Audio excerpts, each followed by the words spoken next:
नमस्कार दोस्तों, स्वागत करता हूँ आपके चैनल गणित एंड जीएस में। दोस्तों, हम लोग कक्षा 8 की प्रश्नावली लगा रहे हैं। कक्षा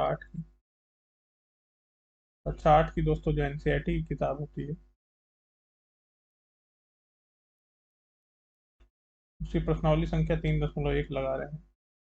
पहला प्रश्न हमने हल किया लिया है दोस्तों, आप उसका वीडियो देख सकते हैं। आइए दूसरा प्रश्न करते हैं।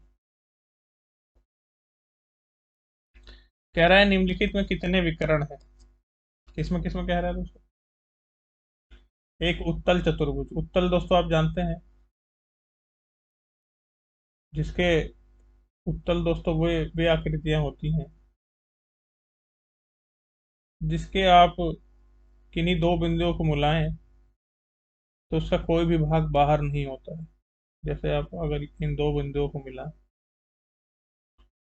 ये दोस्तों ये चारों बिंदु महत्वपूर्ण हैं। ये चारों बिंदु महत्वपूर्ण हैं। क्यों महत्वपूर्ण है दोस्तों?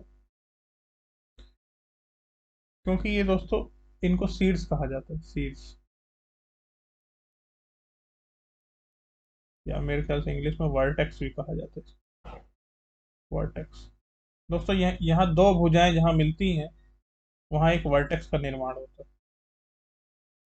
है ना।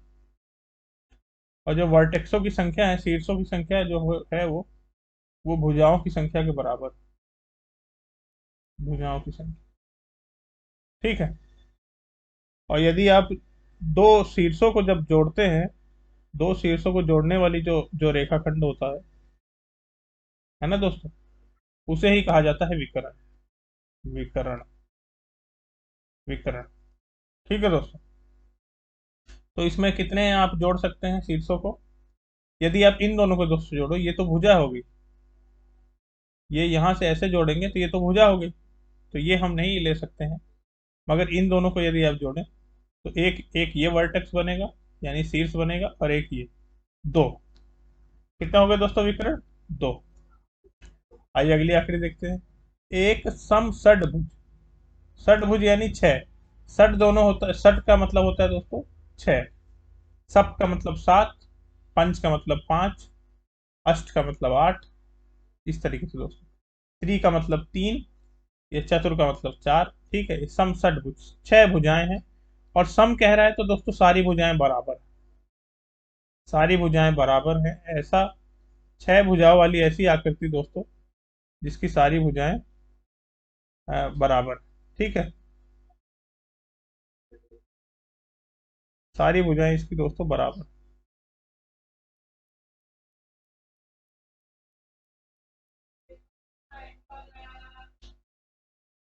सारी भुजाएं बराबर हैं, अगर ना भी दिखें तो आप समझिए कि सारी भुजाएं बराबर, ठीक है दोस्तों। आइए इनके शीर्षों को जोड़ें।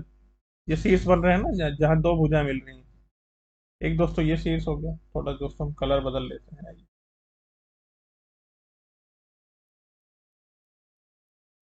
ये एक दोस्तों शीर्ष ये हो गया एक।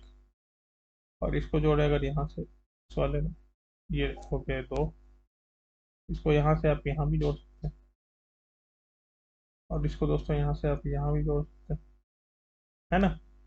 इसी प्रकार इस वाले को भी आप जोड़ सकते हैं यहाँ पे, और ये वाला यहाँ पे, ठीक है दोस्तों। और ये वाला यहाँ पे भी एक आकृति जुड़ रही है, ये दो शीर्ष भी जुड़ रहा है।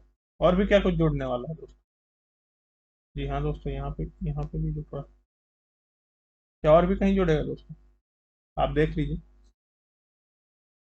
तो कितने रेखाखंड हो गए? जितने रेखाखंड ये आपस में शीर्षों को जोड़े हैं उतने यानी विकर्ण हो गए। एक, दो और तीन। तीन तो यहाँ से जा रहे हैं, और तीन यहाँ से जा रहे हैं, है ना दोस्तों। और एक यहाँ पे हमारा छूट गया है, ये भी होगा, है ना दोस्तों। एक, दो, तीन। तीन यहाँ से जा रहे हैं, तीन यहाँ से जा रहे हैं, और तीन यहाँ से जा रहे हैं दोस्तों। तीन यहाँ से जा रहे हैं। तो क्या इतने सारे विकर्ण हो गए? तीन, छः, नौ, और ये 12, 15, 18 विकर्ण है क्या दोस्तों इसमें? नहीं, नहीं, क्यों नहीं?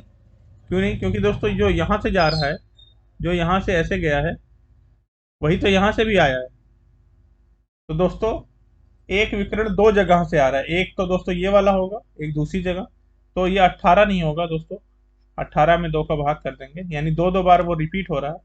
इसमें है दोस्तों 9 विकर्ण, 9 विकर्णों की संख्या है दोस्तों इसमें, ठीक है। आइए हम तीसरा देखते हैं अपना, एक त्रिभुज। त्रिभुज यानी तीन भुजाएं। इसके कितने वर्टेक्स, ये वर्टेक्स हो गए दोस्तों इसके शीर्ष। इनको आप जोड़ेंगे दोस्तों, तो ये दूसरे शीर्ष से नहीं जुड़ता। यदि आप जोड़ें, यदि आप दोस्तों जोड़ें इनके, दो इसको जोड़ें शीर्षों को, तो दोस्तों ये कहीं और आके जुड़ रहा है, कहीं और आके जुड़ रहा है। तो इसमें दोस्तों एक भी वर्टेक्स नहीं है। जब शीर्ष शीर्ष से जुड़े, यहाँ दोस्तों शीर्ष शीर्ष से जुड़ रहा है, एक शीर्ष दूसरे शीर्ष से जुड़ रहा है ना। एक शीर्ष दूसरे शीर्ष से जुड़ रहा है, यहाँ भी एक शीर्ष दूसरे शीर्ष से जुड़ रहा है। परंतु यहाँ जो है एक शीर्ष दूसरे शीर्ष से नहीं जुड़ रहा, ये भुजा के कहीं, भुजा को कहीं बीच में से कह सकते हैं आप काट रहा है, या कहीं पे भुजा भुजा से जुड़ रहा है, शीर्षों से नहीं जुड़ रहा। तो यहाँ कितने विकर्ण होंगे? विकर्ण वो होते हैं दोस्तों जो शीर्षों से जुड़ते हैं, यहाँ विकर्ण हो जाएंगे 0, एक भी विकर्ण। ठीक है दोस्तों, आइए देखते हैं अपना ये तीसरा प्रश्न। तीसरा प्रश्न देखते हैं दोस्तों, क्या कह रहा है तीसरा प्रश्न। कह रहा है उत्तल चतुर्भुज। आप जानते हैं उत्तल और अवतल आकृतियां जानते हैं आप। उत्तल आकृतियां वे होती हैं दोस्तों जिसके जिसके किसी दो बिंदुओं को आप मिलाएं, दो बिंदुओं को मिलाएं कहीं से भी आप, तो उसका कोई भी भाग आकृति के बाहर ना जाए, ये होता है दोस्तों उत्तल। कोई भी दो बिंदु मिलाएं आप, चाहे वो शीर्ष मिलाएं या बीच में से भी कहीं दो बिंदु मिलाएं, तो कुछ भी बाहर नहीं जाता। वहीं अगर ये इस प्रकार के से होता दोस्तों, ये आकृति यदि इस प्रकार से होती, तो आप इन दो बिंदुओं को मिलाते देखते बाहर, इनको मिलाते देखिए बाहर, बाहर, ये आकृति के बाहर चली जा रही है, ऐसी आकृति को कहा जाता है अवतल। ठीक है, ये उत्तल चतुर्भुज कर रहा है, कह रहा है यानी ऐसा।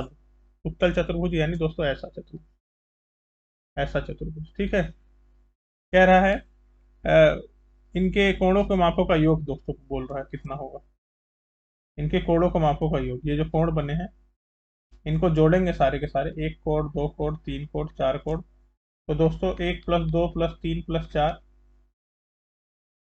ये कोण, ये मिलके कितना दोस्तों बनाएंगे 360 डिग्री। दोस्तों जो त्रिभुज होता है तीन भुजाओं वाला, उनके जो कोण होते हैं 1, 2, 3, इनको जोड़ेंगे तो 180 डिग्री बनता है। चतुर्भुज तो चार, अगर पांच भुजाएं होती, पांच भुजाओं वाला दोस्तों, अगर पांच भुजाओं वाली यदि आकृति बनती तो उसमें 180 और जोड़ देते, 360। दो तीन भुजाओं वाला 180, चार भुजाओं वाला 360, और पांच भुजाओं वाला 360 में 180 और जोड़ देते हैं, आ जाता 540। इसी प्रकार से आगे भी। ठीक है दोस्तों, और फिर कह रहा है यदि चतुर्भुज उत्तल ना हो तो क्या यह गुण लागू होगा। जैसे ये हो गया दोस्तों, ये चतुर्भुज उत्तल नहीं है, मगर दोस्तों यहाँ पे भी जो एंगल बन रहे हैं, एक दो, ये तीन, और ये ऐसे घूम के ये चौथा। ठीक है दोस्तों, एक दो तीन और ये चौथा, चार एंगल जो बन रहे हैं, इनके कोणों का योग भी दोस्तों 360 ही होता है, ये लागू होता है, यानी 360 डिग्री है अवतल का भी। ये अवतल चतुर्भुज है ना, अवतल चतुर्भुज। ठीक है दोस्तों, यहाँ भी ये नियम लागू होता है। आशा करते हैं आपको मजा आया होगा दोस्तों, मिलते हैं अगले वीडियो में, धन्यवाद।